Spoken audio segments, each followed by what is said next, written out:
हमारे सीतापुर जनपद में चतुर्भुज शर्मा नाम के एक महान हिंदी के कवि हो गए हैं, जिन्होंने अनेक ग्रंथों का सृजन किया।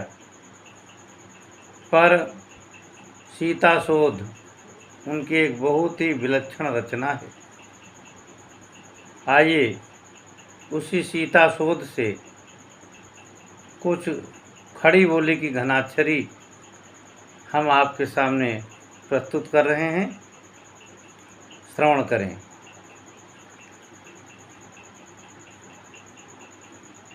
सिद्ध सुखदायक सुमंगल विधायक विनायक सुपूज्य गणनायक सुभेश के संकट निवारण संवारन सकल काज वारन वदन ध्यान तिमिर दिनेश के सुषमा सकेले सिद्धि बाटत अकेले भरी धूर भूर खेले शैल सदन महेश के संत सुर रंजन विभंजन कलेश पुंज बंदौ पद कंज गौरी नंदन महेश के संत सुर रंजन विभंजन कलेश पुंज बंदौ पद कंज गौरी नंदन महेश के।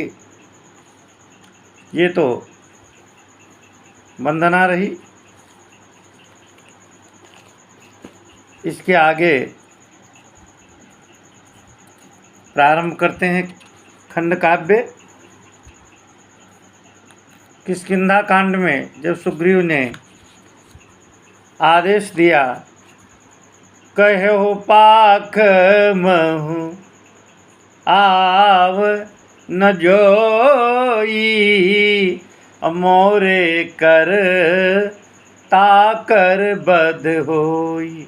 बस वहीं से श्री चतुर्भुज शर्मा जी काव्य प्रारंभ करते हैं।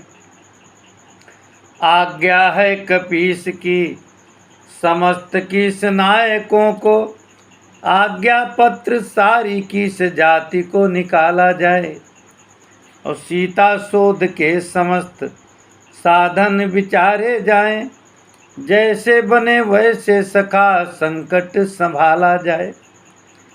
लांगे जाए पर्वत बनों में लिया शोध जाए, थाहा जाए सागर दिगंत छान डाला जाए। एक मास में ही सुधि लाए बिना आए यदि, प्राण दंड दे के उसे राज धर्म पाला जाए। एक मास में ही सुधि लाए बिना आए यदि, तो प्राण दंड दे के उसे राज धर्म पाला जाए। और सिंधु तट आए हुए आज तीसरा था दिन, कैसे किस भांति अब और बढ़े आगे कौन। सैकड़ों सहस्त्रों भट्ट विकट भयंकर थे, पौरुष दिखाए कौन वीर रस पागे कौन। बीतता समय है अरे सीता सुधि लाए कौन, प्राणों पर खेल स्वामी का जन रागे कौन। दुर्गम है दुस्तर है भीषण भयानक है, और चोरहीन है पयोधि को फलांगे कौन। सारा भालू की शिविर मंडल हुआ था मौन, पस्त हौसला था प्रति एक रणरंगी का। और कांप जाते सूर थे न साहस रहा था अनेक, भीषण निहार रूप तरल तरंगी का।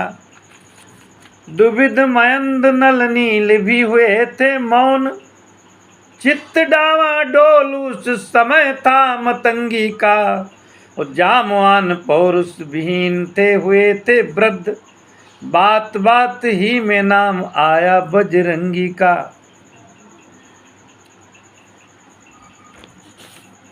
आगे वर्णन करते हैं। बोले ऋक्षनाथ मुझे जिसका बड़ा था बल, देखता हूँ मौन वही पवन कुमार भी।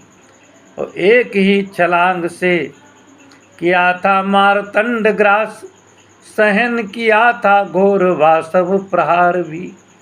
विक्रम अपार है, प्रताप है समीर का भी, वीर अनायास जा सकोगे उस पार भी। प्राणों पर दाम है, न सूझता उपाय कोई, वायु सुन पौरुष दिखाओ इस बार भी। प्राणों पर दाम है, न सूझता उपाय कोई, वायु सुन पौरुष दिखाओ इस बार भी। आगे वर्णन करते हैं। बोले आपके अलावा दूसरा काम नहीं बना सकता। बालिका दुलारा, युवराज अभी बालक है, पितृशोक मारा है, निहार सकते हो तुम।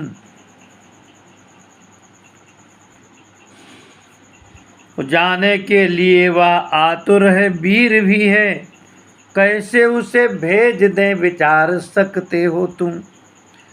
काम यह कोई बड़ा है नहीं तुम्हारे लिए, सबका अकेले दुख टार सकते हो तुम। एक है तुम्हारा बल, तुम पर बंधी है आस, चाहो तो सिंधु कर पार सकते हो तुम। और जामुन जी ने कहा हम तो बूढ़े हो गए, अगर तुम्हारे जैसे होते तब तो गजब ही हो जाता। वृद्ध हूँ पराक्रम विहीन हूँ नहीं तो बस, देखते ही देखते वह कौतुक दिखाता मैं।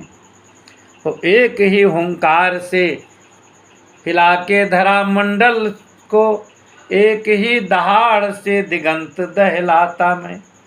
प्रबल प्रचंड वायु से भी बढ़ जाता वेग, इसके से सैकड़ों समुद्र लांघ जाता मैं। तोड़ ताड़ लंका को मरोड़ के दशानन को, सीता को लेके साथ सीता सुदिलाता मैं। तो वीर भालु नायक की व्यापी ध्वनि चारों ओर, डोली में दिनी भी कांप चतुर दिशाएं उठी। और व्याकुल हुए थे जल जीव जंतुवासी सब, गूंज गिर कानन की गहन गुफाएं उठी। सूर भालु बानरों में आ गया नवीन बल, सत्वर सवेग दौड़ रक्त नलिकाएं उठी। आनंद सतेज हुआ नेत्र हुए रक्तवर्ण, वीर वज्र देही की फड़क भुजाएं उठी। तमक शरीर गया चौगुना समाया बल, रुद्र ही सा रूप हुआ रुद्र अवतारी का। दृष्टि चकाचौंधी रवि मंडल मलिन हुआ, फैला वहाँ तेज वीर बाल ब्रह्मचारी का। कमट भयातुर थे दिग्गज चिंगाड़ते थे, मानस अधीर था फणींद्र भूमिधारी का। दहल पयोधि उठा अचल समीर देव, डोल उठा आसन अखंड त्रिपुरारी का। बोले क्यों दुखातुर हो, कौन है बड़ा सा काम, मुझको बल भारी अवदेश प्रभुता का है। मानस में राम के पदारविंद का है तेज, हाथ में उन्हीं की विश्व विजयी पताका है। छोटा सा वारिखंड लांगना है कौन बात, पास में विमान जब राम मुद्रिका का है। देंगे वह सहारा जग तारण पिता हैं वही, मुझको भरोसा आदि शक्ति अंबिका का है। इतना कह सज्जित थे सिंधु लांघने के लिए, सिंधुधरा शेष धरा धारी की फड़ाली ठहरा गई। और ऋक्षनाथ द्वारा भाल तिलक लगाया गया, वीर मुख पे थी छवि दूनी ठहरा गई। सैकड़ों सहस्त्रों कंठ द्वारा वायुमंडल में, वीर जय घोष की तरंग लहरा गई। और देखते ही देखते अनंत पथागामी हुए, व्योम रघुवंश की पताका फहरा गई। देखते ही देखते अनंत पथागामी हुए, व्योम रघुवंश की पताका फहरा गई।